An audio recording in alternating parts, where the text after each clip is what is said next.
So I had another epiphany. I guess as long as I keep using, see, trust me, when I'm sitting in the house, my shades are closed. I can't see outside. But anyway, you see that? He look like I'm running, a prancing. I got that line from Archie Bunker. It sounds like a. What was it? Edith was she was describing some dude she went to high school with and how gorgeous he was, and he had this and that, and he would be running. He was on the track team, and then Archie said, "Sounds like a prancing fag." It was that was you knew that had to be the '70s, but you know what I saw it was a repeat. But it was anyway. That's what he would do. Just reminded me. You know I can't do an Archie Bunker voice. Sounds like a prancing fag, Edith. But anyway. he was he had long blonde hair and it was flowing. You know how Edith talk. Oh, Archie. Anyway, okay, I came out here to say something serious, but it. Oh shit. But anyway, I was, again, I telling my feed, like on the social medias, um, it's still it's amusing. It's not as annoying, but I figure the rest of us will be safe, and maybe I am sounding a little grandiose and braggadocious, but the more big words, air quotes I use, the more they'll spend time trying to retaliate. Literally, trust me, it's kind of like high school, grade school, really, or more middle school, more eighth grade. Trying to prove, remember when you was little and you get arguing about, maybe that's regional, over who was the smartest or something like that. Uh, so I think basically just talk the way I always talk, and they'll spend the time trying. It'll be strangers, like I'm about to go to the store now. It'll be strangers, basically trying to make me feel stupid. You know how when you could tell you got a person, right? What I mean by got, basically you won the Jonesing contest, and what makes it funnier is because like maybe 30, 40 minutes later, they're still on it. They're still trying to get you back. And, everybody's like, dude, you just made it worse because we all forgot about it and you keep trying to get them back. It's over, man. It's literally like living high school again, but with grown-ups, with grown-up responsibilities. It's just hilarious. It makes the day go by.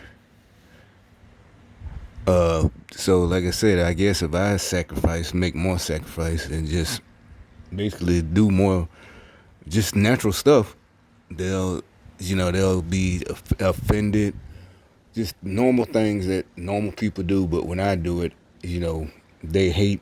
In the last couple of months, they get mad because I guess what's happening, their agents, their perps inside of different institutions, might do something to make things harder for me.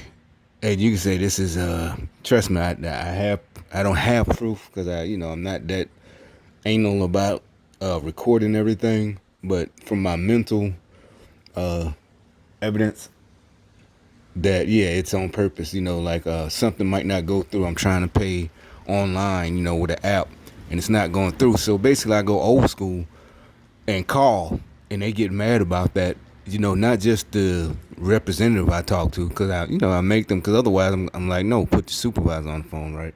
So I'll get a conversation a couple of days later, or maybe in the same day, with somebody I know, or either a total stranger, where they, like I said, they got the little stank face on it, like, why are you here? This and that, because I called Spectrum or Sprint and made them do their job. Like you were taught to do. Who taught you that you're supposed to pay your bills every month and get shitty service? What kind of idiot are fucking you? What kind of fucktard idiot are you? Your shit's not working and you don't say anything about that's not, like I said, it's like the Jedi mind trick, the double talk.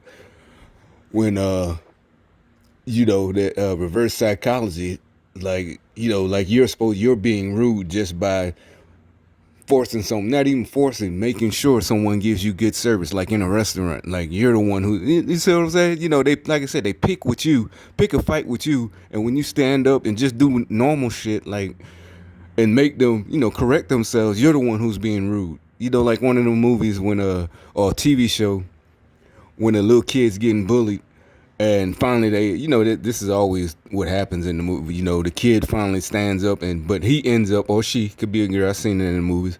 They end up hurting the bully real bad, and they get suspended. But everybody knows that kid had been picking on the other kid. You know, and this is like grown up. That's why I find it so funny. I call it Pee Wee Herman shit. You know, I know you are, but what am I? And it's like, you know, like I said, from what I know, in my knowledge, street knowledge, I'm just not getting in trouble. So it's not, I feel like, oh, why are you picking on me? It's like, no, bitch. And first of all, most of y'all supposed to be streetwise yourself. You claim to be street, so you know the fucking rules. You know you violating the rules. That's why, like, that's why I started this with making these videos, because I know you know what's going on. You know what you did, and you know the rules. You know how it goes. You know what you did, nigga. Shit, and I know for a fact it's getting at you. I know it's eating you on the inside. You can't say nothing. You can't come at me. You have to, when you want to come at me, you have to have somebody else do it for, you know, basically carrier pigeon. Send me the message that you upset. Hey, you want me, like I said, that's why I think you're a psychopath, you know, or you should just go all out and get into that community of S&M, sadomasochism. You know, you want to, you know, get your little leather suit, let the girl whip you. You know, if you like it, because I'm not finna give you what you want. I guess you get enjoyment out of getting beat. I'm not finna do that. First of all, I don't feel comfortable. You know, so come on, dudes. Just go on, you know, do your thing. I'm pretty sure that's why you're part of this group. You know, I like I said, I can't imagine being part of a group that provokes people and going and showing up on time. Oh, they're gonna be. I don't know how y'all do it. I'm now ad libbing, or not ad libbing. I'm taking liberties. You know, oh, they're gonna be there at 10:50 at the Quickie Mart. I don't know how they do it, but anyway, but I'm just going with my experience, you know, so that they show up in their car, skirt, and just hop out like again, like inside the Quickie Mart. It's like sometimes you can see their pace, like that. That's why I call it like they're giving away something. Like hey, hurry up, be at Quickie Mart 10:50. We're giving y'all everybody $100. That's their pace. That's why I say when you see it from my point of view, I pull up and then they all pull up, just and it's like they're running. Like I don't know, maybe their handler because I heard at every scene there's somebody with rank in the program, so I'm guessing they're trying to kiss ass for him, and you know it's like they're running, but they're not physically running, but you can tell their pace is faster than, you know, just a normal human being, and it's hilarious. Like what the fuck, nigga? It's like, you know, when you throw the food, what do you call it, slop in a pig trough, and they're running to the pig trough. It's hilarious. It's like, you're like, how do you see that? With, you know, because sometimes I try to film it. It is like, because I know what they're there for, because it's always they prove me right. You know, the conversation about something I did last night, and it's like this many people, and then it's like, well, it's not that many people, because in the store might only be 10 people, and normally I'll just you know, come or just hit the road or whatever. So, and like I said, they'll be preoccupied with me trying to, again, take me down a notch, you know, air quotes, take me down, because I'm walking on sunshine or something. I don't know, and they got to take me down. But if long as I do that, I guess the rest, you know, everybody, all of me too, will be okay, because they'll spend all their time doing that. Cause I know, like, for a fact, that's not what the program is about. But like I said, their egos are hurt. The handlers too. Their egos are really, you know, just damaged. So they're gonna spend all their time trying to bring me down a notch, instead of whatever their goal of world domination is. They're spending time trying to dominate me, and it's hilarious. So. It's like with the 80s cartoons, you know, they're the evil villains, but instead of taking over, they decide to just, hey, wait a minute, who does this guy think he is? Let's teach him a lesson. They're spending all their time trying to teach me a lesson, showing up where I show up. So if I just go that way, and all of y'all are over this way, I'll just go this way, and they'll all follow me. And y'all just make sure. The only thing I ask y'all, when y'all going that way, y'all just make sure y'all get everything taken care of the right way. And that's good enough for me. That's all I need. I'm straight. I could die a happy man. Y'all just just do the right thing. Get it, for the rest of the generations. Make sure these fools do not prosper. Do not, pass on their evil ideology. This bullshit, whatever the fuck they mad about in life.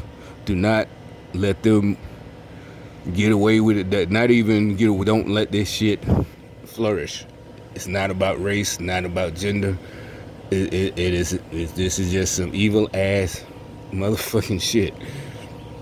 But anyway, I'll probably have another story when I return from the running some errands.